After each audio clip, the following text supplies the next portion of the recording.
ভয়ের আড্ডা। যারা এখানে আসবে তাদের সমাপ্তি হবে অন্ধকারে। হ্যালো বন্ধুরা, ওয়েলকাম ব্যাক ভয়ের আড্ডার নতুন একটি এপিসোডে। তো বন্ধুরা, আজকে যে ঘটনাটি আমি বলবো সেটি হলো পুরীর একটি হোটেলকে কেন্দ্র করে। পুরী হলো সমুদ্র শহর, জগন্নাথ মন্দিরের জন্য বিখ্যাত। প্রতি বছর হাজার হাজার মানুষ এখানে বেড়াতে আসে। তো আজকে যে ঘটনাটি আমাকে পাঠিয়েছে তার নাম হলো রিজু। তো সে যেভাবে আমাকে ঘটনাটি পাঠিয়েছে আমি ঠিক একইভাবে পড়ে শোনাচ্ছি।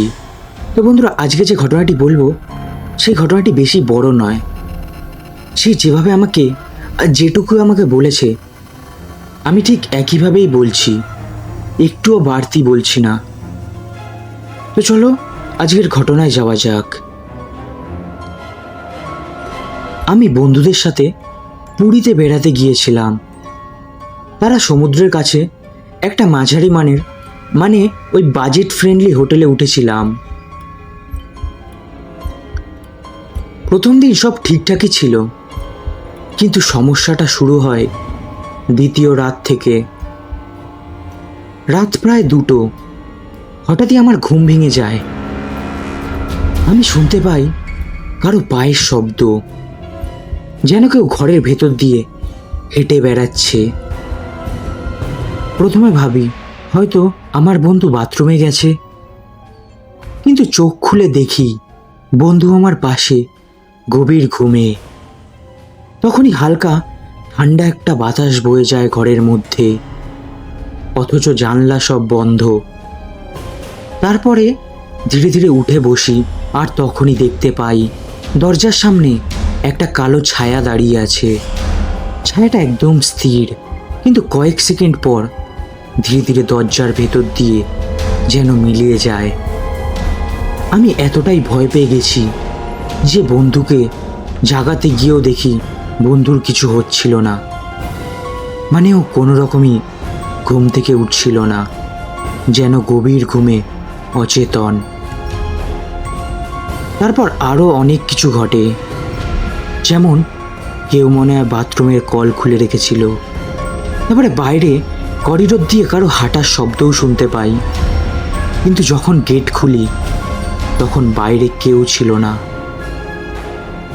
আমি প্রথমে ভেবেছিলাম কেউ মনে হয় মজা করছে, কিন্তু তারপরে আস্তে আস্তে আমার একটু ভয় লাগতে শুরু করলো। আমরা যখন গিয়েছিলাম তখন সেটা অফ সিজন ছিল, হোটেল পুরো ফাঁকা, শুধু আমরা ছাড়া। পরদিন সকাল হলে আমরা রিসেপশনে গিয়ে সব ঘটনা খুলে বলি। তারা বলেছিল থাকতে হলে থাকুন, না হলে চলে যান। তাদের বিহেভিয়ারটা একটু কেমন জানি না খারাপভাবেই কথা বলছিল। কিন্তু যেদিন আমরা হোটেলে থাকতে যাব, প্রথম দিন, সেদিন আমাদের সাথে খুবই ভালো ব্যবহার করেছিল। তারপরে আমরা সেই হোটেলটা ছেড়ে দিই। একটু ভেতরের দিকে হোটেল হলেও দামও কম ছিল আর ভালো। তো তাদেরকে গিয়েও এই একই কথা বলেছিলাম। তো হোটেলটাকে নাকি ওখানকার সবাই চেনে। ওই হোটেলের একটি রুমে ওই হোটেলেরই একটা স্টাফ গলায় দড়ি দিয়ে আত্মহত্যা করেছিল। তো তারপর দিয়েই নাকি অনেকেই ওই হোটেলে এরকম ভৌতিক ঘটনার সম্মুখীন হয়েছিল। তো সব শোনার পরে আমার একটু ভয়ই লাগলো।